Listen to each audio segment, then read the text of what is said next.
Hello guys, I'm gonna make japchae. It's the very simplest one. You don't need to add unnecessary ingredients and a kitchen utensil. Just use this like a regular dormitory or guide.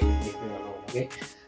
This one I have already put all of the vegetables here. There's okay, and this is meat, sogogi, beef, and the main dish today it is vermicelli, Korean vermicelli noodles, right? So we're gonna make Dosirak style for this japchae, okay?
Let's eat.